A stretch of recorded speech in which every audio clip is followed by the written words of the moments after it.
सपना एक देखोगे, मुश्किल हजार आएगी, लेकिन वह मंजर बड़ा खूबसूरत होगा जब कामयाबी शोर मचाएगी। हेलो दोस्तों, स्वागत है आप सभी लोगों का लेट्स पढ़ो में। मैं प्रवीण सिंह राव आप सभी लोगों के साथ में इस वीडियो में बात करने वाला हूं रीट लेवल 2 के लिए।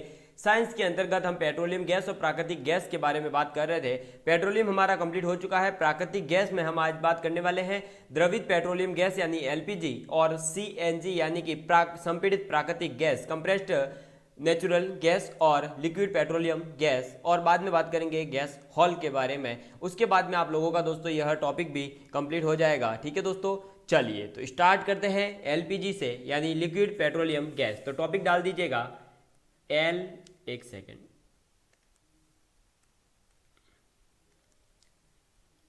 एलपीजी एलपीजी को कहा जाता है दोस्तों आप लोगों के द्रवित पेट्रोलियम गैस।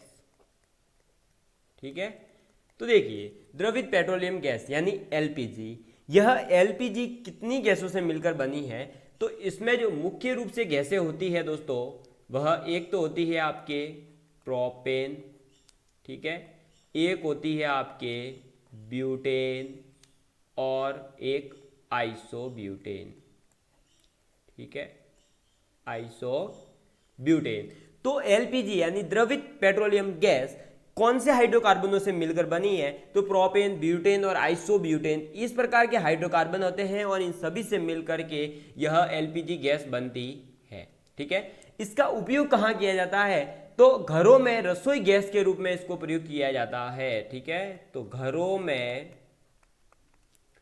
रसोई गैस, घरों में रसोई गैस के रूप में उपयोग। ठीक है, ये बात आपको याद रखनी है कि घरों में जो रसोई गैस होता है, रसोई गैस में कौन सी गैस भरी होती है? तो एलपीजी यानी कि द्रवित पेट्रोलियम गैस ही भरी होती है। ठीक है, अब बात करते हैं और इसके बारे में कि ये प्राप्त कहां से होती है। तो यह प्राकृतिक गैस तथा पेट्रोलियम जो होती है उनके प्रभाजी आसवन से प्राप्त होती है। तो आप लिख सकते हैं प्राकृतिक गैस, प्राकृतिक गैस तथा पेट्रोलियम, पेट्रोलियम के प्रभाजी आसवन से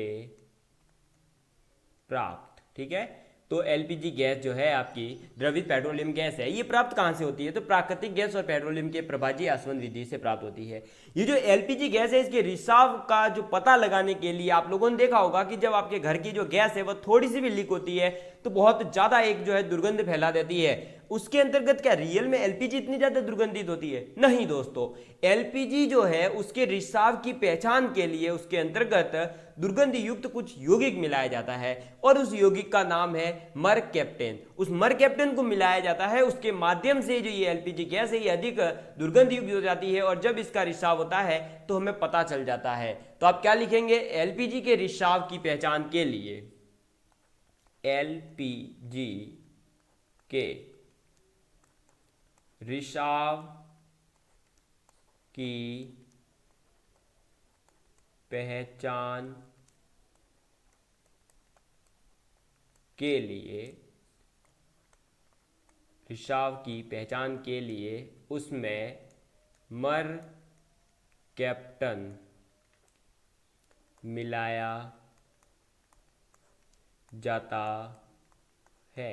ठीक है, ये बात आपको याद रखनी है कि एलपीजी यानी द्रवित पेट्रोलियम गैस यह मिलकर बनी है प्रोपेन, ब्यूटेन और आइसोब्यूटेन से। इस प्रकार के कुछ और हाइड्रोकार्बन इसमें होते हैं लेकिन मुख्य रूप से ये होते हैं। इसका उपयोग घरों में रसोई गैस के रूप में किया जाता है। प्राकृतिक गैस और पेट्रोलियम के प्रभाजी आसवन विधि से हमें एलपीजी प्राप्त होती है। एलपीजी के रिसाव की पहचान के लिए उसके अंतर्गत मरकैप्टेन मिलाया जाता है। ठीक है दोस्तों, तो एलपीजी यानी द्रवित petroleum gas, liquid petroleum gas के बारे में आपको यही जानकारी प्राप्त रखनी है, इतनी सी आपके लिए पर्याप्त है। चलिए बढ़ते हैं नेक्स्ट आपके सीएनजी की और किसकी बात करेंगे हम दोस्तों? सीएनजी। सीएनजी यानी कि संपीड़ित प्राकृतिक गैस। ठीक है, तो संपीड़ित प्राकृतिक गैस। ठीक है, तो देखिए अब संपीड़ित प्राकृतिक गैस सीएनजी के बारे में बात करें तो सीएनजी यह धरती के भीतर पाए जाने वाला, ये धरती के अंदर पाए जाने वाला एक हाइड्रोकार्बन का मिश्रण है। क्या है दोस्तों? धरती के अंदर पाए जाने वाला हाइड्रोकार्बन मिश्रण है। इसके अंतर्गत 80 से 90% मीथेन की मात्रा होती है। इसमें 80 से 90% क्या होता है दोस्तों? मीथेन पाया जाता है। और जो पेट्रोल और डीजल है उन्हें जब जलाया जाता है और एक सीएनजी को जलाया जाता है तो उनके कंपैरिजन में यह 70% नाइट्रोजन ऑक्साइड और आपका 87% कार्बन मोनोऑक्साइड, जैविक गैस जैसे कि 89% उनका कम उत्सर्जन करता है। इसीलिए आज पेट्रोल और डीजल की जगह हम ज़्यादा उपयोग में किसे लेने लगे हैं? सीएनजी का ज़्यादा उपयोग होने लगा है। उसका रीज़न यही है। सीएनजी को जलाने के लिए आपको 540 डिग्री सेल्सियस से भी अधिक ताप की जरूरत होती है। लेकिन आपको अगर एक पेट्रोल और डीजल है उन्हें अगर जलाना है तो आपको केवल और केवल 232 डिग्री सेल्सियस टेम्परेचर चाहिए होता है। इसी वजह से आज सीएनजी ज़्यादा उपयोगी है। सीएनजी से पर्यावरण स्वच्छ बना रहता है। तो चलिए दोस्तों इन बातों को हम नोट डाउन कर लेते हैं। तो सबसे पहला लिखेंगे आप, पृथ्वी के भीतर पाया जाने वाला हाइड्रोकार्बन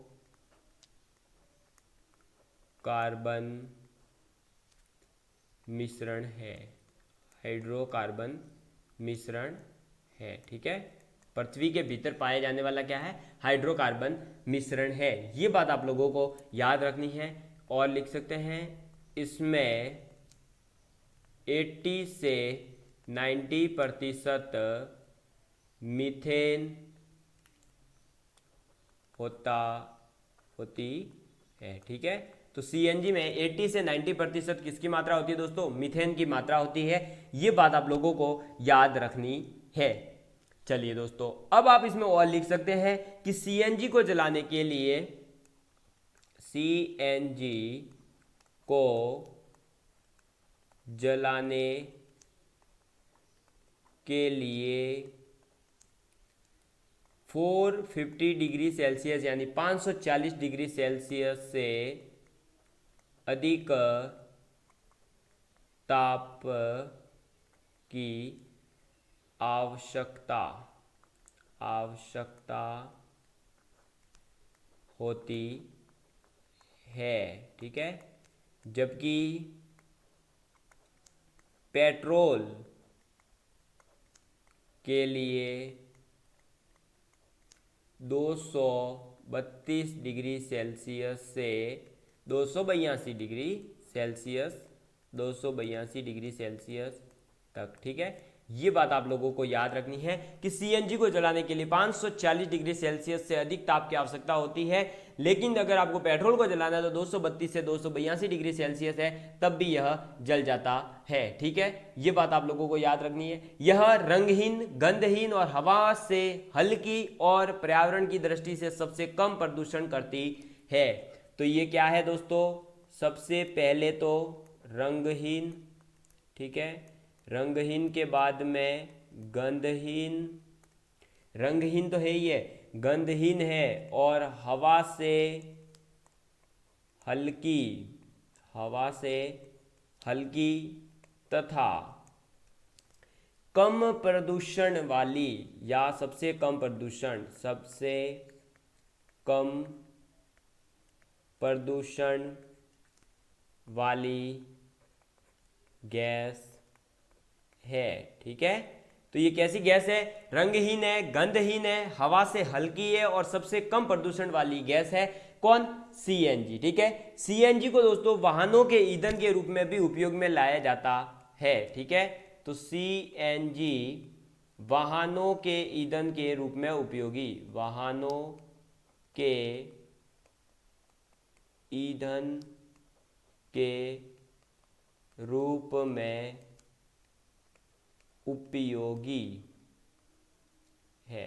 ठीक है, तो वाहनों के ईंधन के रूप में कौन उपयोगी है? सीएनजी यानी संपीड़ित प्राकृतिक गैस, ये बात आप लोगों को याद रखनी है। और गैसों के जो दोस्तों आजकल जो अभी हमारे वाहन हैं उनमें पेट्रोल और डीजल का ये एक विकल्प के रूप में भी उभर करके आ सकता है, इसे इस्तेमाल किया जा सकता है उसके विकल्प के रूप में भी। ठीक है दोस्तों, इससे जो है कई बीमारियां, जैसे कि आपके जो पेट्रोल वगैरह के यूज से जो है क्या होता है कि आपका सल्फर डाइऑक्साइड, सीसा, इस प्रकार की कुछ गैसें निकलती है जो हमारे स्वास्थ्य पर बुरा प्रभाव डालती है। लेकिन सीएनजी आपका संपीड़ित प्राकृतिक गैस ऐसी नहीं करती है, इसीलिए कहा जाता है पर्यावरण स्वच्छ बना रहता है इससे। ठीक है, क्या होता है दोस्तों, एक सेकेंड ऊपर ही कर लेते हैं।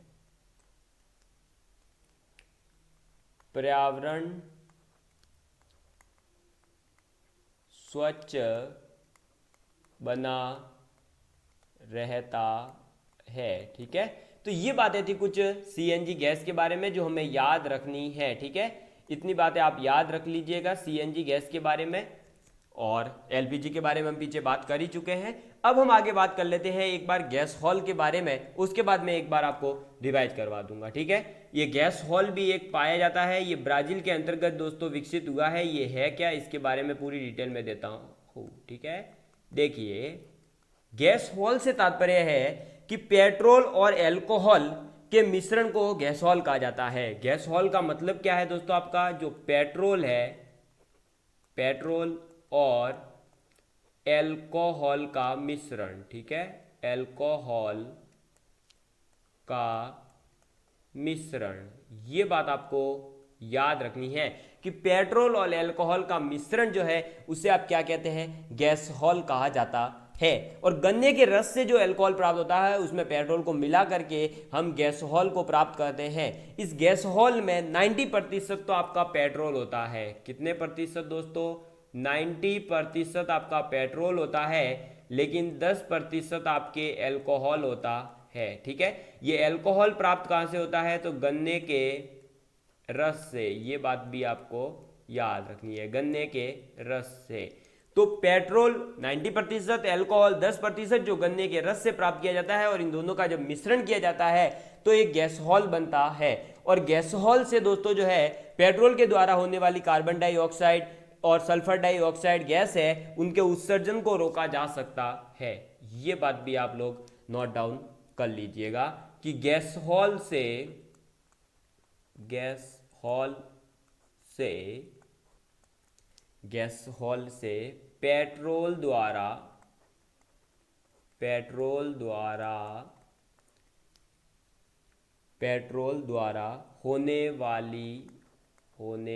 पेट्रोल द्वारा होने वाली कार्बन डाइऑक्साइड, सल्फर डाइऑक्साइड आदि गैसों को रोका जा सकता है।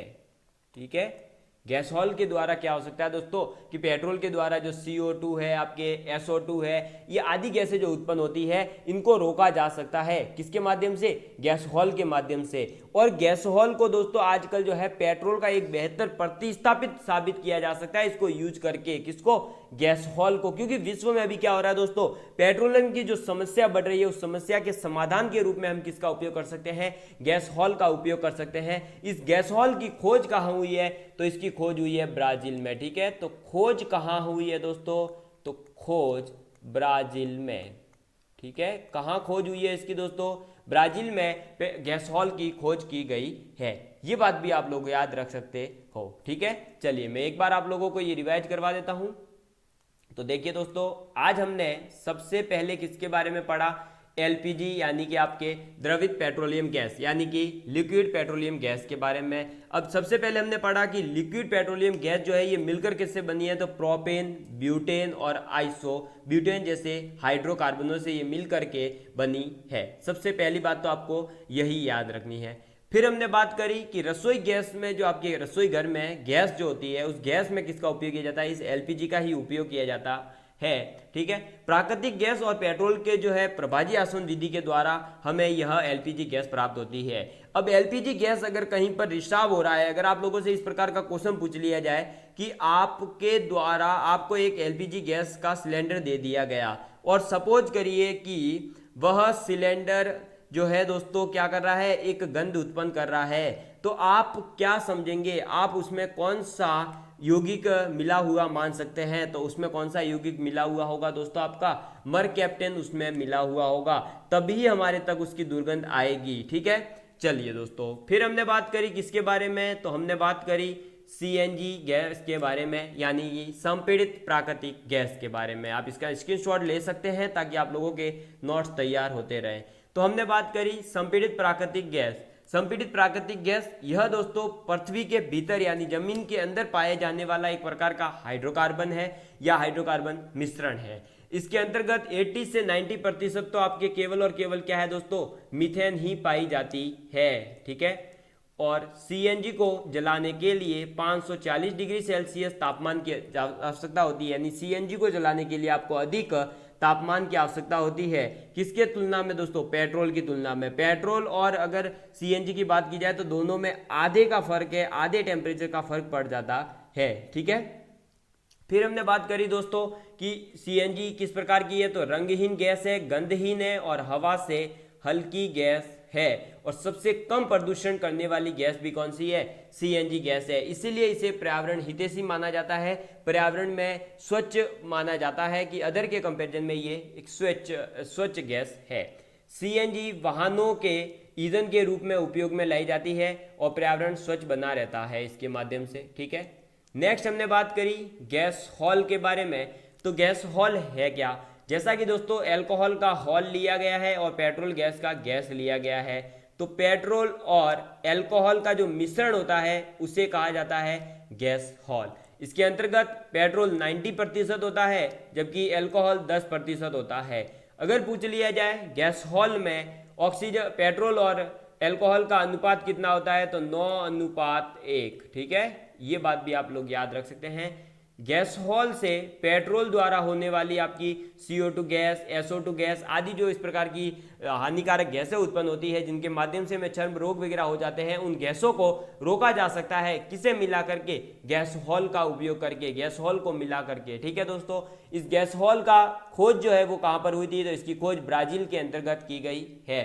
हम इस गैस हॉल को पेट्रोलियम के विकल्प के रूप में उपयोग कर सकते हैं, क्योंकि आज पूरे जहां विश्व में किसकी कमी है दोस्तों? एक पेट्रोलियम की जो समस्या है, उस समस्या के समाधान के रूप में हम गैस हॉल का उपयोग कर सकते हैं। इसी के साथ में दोस्तों आप लोगों के आज जो है कंप्लीट हो गया दोस्तों आपका कौन सी ये आपका प्राकृतिक गैस और पेट्रोलियम वाला टॉपिक भी कंप्लीट हो गया है। ठीक है, और अब मैं आप लोगों को आगे नेक्स्ट पढ़ाने वाला हूं दोस्तों इसके अंतर्गत किसके बारे में? तो मैं अब पढ़ाऊंगा आप लोगों को ऑक्साइड, हरित गृह प्रभाव और वैश्विक तापमान, और जो आपके हाइड्रोकार्बन की सामान्य जानकारी देनी है वो उससे रिलेटेड आपका सब कुछ हो चुका है। एक कोयला रहा है, तो मतलब इसकी अलग अलग एक एक टॉपिक की 4 क्लास और आ जाएगी। उसके बाद में आपकी पूरी केमिस्ट्री, पदार्थ की संरचना और रासायनिक पदार्थ दोनों टॉपिक कंप्लीट हो जाएंगे। तब तक आपके 20 वीडियो भी हो जाएगी। मतलब इन 2 टॉपिक के केवल 20 वीडियो मैंने आप लोगों तक पहुंचा दिए हैं।